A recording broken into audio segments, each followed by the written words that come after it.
Revised, the Donald Trump edition of the classic game of Monopoly. Hello, Bob, and all my fellow hornies. Due to an apparent glitch on the internet, I miraculously am using the special NSA version of Google Earth. This has allowed me to peer into the showroom of the gift shop at Trump Towers. And there I could see the brand new Donald Trump edition of the classic game of Monopoly. Luckily, or not, the rainforest mahogany lid happened to be open, and the engraved copper rules plaque, complete with the Trump coat of arms, inlaid in gold, was clearly visible. I zoomed in and read the new revised rules. If we poor hornies can just get over our disappointment of not being able to afford the platinum playing board, it is indeed possible to still play this game using the cheap, chaffing cardboard version with the duct-taped corners of the original box somewhere in the kid's closet. So here are the new rules. The player with the highest real-world personal income and or total real-world assets is automatically Donald Trump, gets the top hat token, and must wear regionally appropriate, regionally appropriate in New York City, a brown rat will do nicely, regionally appropriate roadkill atop his head. He also gets all of the remaining tokens to sell at auction to all of the other players. The Donald is the banker, and no audit or transparency is required of the bank, seeing as he is such an outstanding citizen already. Thus, the Donald may store all Monopoly currency at any place of his choosing and without having to disclose where said funds are stored, nor be required to display these funds in full public view. The Donald begins with $10,000 with an option of borrowing unlimited amounts from his own bank at no interest at any time of his choosing, 2 asterisks for the Donald player's eyes only.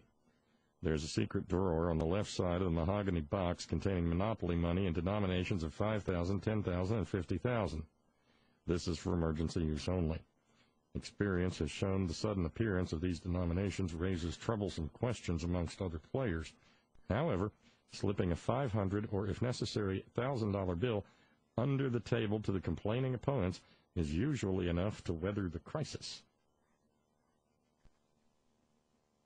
All other players get to start with a pair of bootstraps purchased for $20 and a $500 credit card before the auctioning of the tokens, with 13.36% fixed-rate cards or 14.41% variable rate cards due when the player passes go. The Donald inherits from his father the high-value property of each color group, already paid in full, as well as the Pennsylvania Railroad and the Electric Company. The Donald rolls first and has the first right of refusal of any number shown on the dice. If the number shown is unacceptable, the Donald may roll again until such time as a satisfactory number is returned on the dice. All other players are obligated to move their token the number of pips shown on the dice and have no right of refusal. They are required to accept their lot. Note: only the Donald has a right of refusal for the number shown. Furthermore, as the city's outstanding citizen, should the Donald decide that an opponent's roll was overly advantageous for the opponent, the Donald may litigate in front of a favorable court to have that roll annulled and a new roll is ordered. Note: due to the new property rights instituted by the Tea Party to be similar to those of 1772, only the Donald has sufficient property at the start of the game to be eligible to serve as judge and jury in his special property court. If by some chance at the end of the game an opponent has won, there may be a new election for judge and jury. Votes to be counted in Waukesha County, Wisconsin, as supervised by County Clerk Kathy Nicholas, with the results stored in an access file on her personal computer. The Donald is exempt from the go-to-jail square, as well as each go-directly-to-jail card.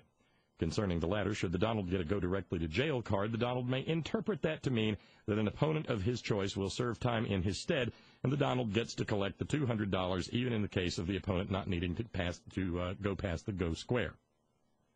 Upon landing any token on an unpurchased property, the following shall apply.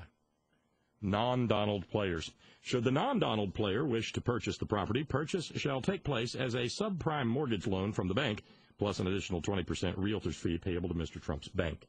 The Donald shall be exempt from having to pay for lodgings in any house or hotel built on said property until the subprime mortgage has been repaid to the bank's satisfaction or the purchaser of the property has completed 25 rounds of the board, beginning at the time of purchase for that property.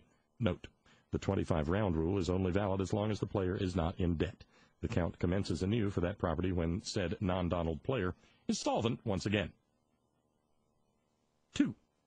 Should the non-Donald player decline to purchase the property, the Donald player has the first right of refusal on the terms listed below in subsection 3. Should the Donald player decline to purchase the property, it is auctioned off and purchased under the terms of subsection 1 above. 3. Donald player. Should the Donald player wish to purchase the property, purchase shall take place on a cash-only basis at a 25% discount for using cash. 4. Should the Donald player decline to purchase the property, then it is auctioned off and purchased under the terms of subsection 1 above. Free parking. In this deluxe version of the game, players must decide in advance which of the two alternatives to use concerning the free parking square. 1. Whenever a player pays out cash as a result of a chance or community chest card, the money is put onto the center of the board. Then anybody who lands on free parking gets to take all the cash that is accumulated up to that point under the proviso that said player is incorporated, 3 asterisks, incorporated for the purposes of this game. An incorporated player is one whose net monopoly assets exceed $10,000 at the start of the game. See Section 1. In other words, it ain't you.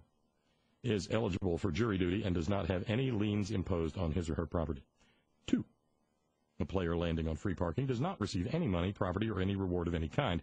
This is just a free resting space. This shall also apply to the Donald player because this is America and everyone is treated equally. Community chest and chance cards.